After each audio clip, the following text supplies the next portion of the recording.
changing oil myself in my John Deere or my car. This is what I like to do. We pulled the plug yesterday morning and let it drain all day. Then when we went home last night, we put this pan underneath, and I think you can see how much oil came out from last night till morning, not including sitting here dripping all day. So if you just pull the plug and put it in, you're going to leave a bit of oil in there. Another thing I like to do is put the date and the hours on the filter. It's got 9,700 roughly hours on it. That'd be like 500,000 miles in a car or truck with an untouched engine.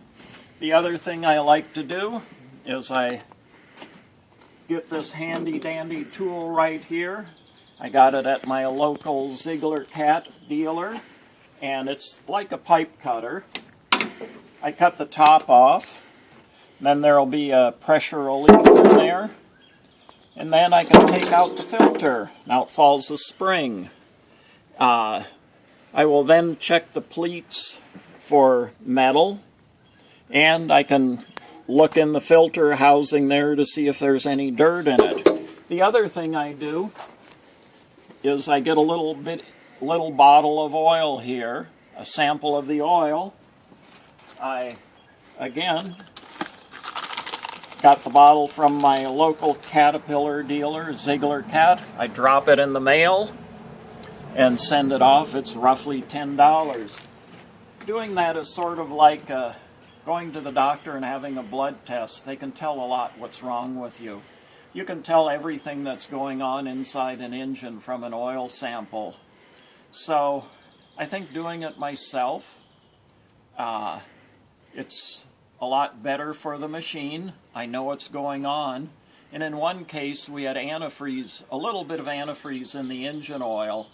If I wouldn't have taken the sample, I wouldn't have known that, and I would have lost probably a $20,000 engine. And also, by doing your own oil, you notice other things that can be broken or need fixing while you're doing it. That's for sure. When I was checking oil, I didn't check the oil on a machine when I was young, and an old guy came up to me. I guess I'm an old guy now. And he says, "You didn't check the oil." And I said, "I've been running that machine all summer. It hasn't used a drip of oil." And he says, "That's not the point. The point is, you open up the hood. You look to see if anybody's messed with the engine, if somebody's put a little bit of sand down the dipstick tube, or if you have a broken fan belt, loose bolts. You aren't just checking the oil. You're looking at the machine to avoid problems." Thanks for watching.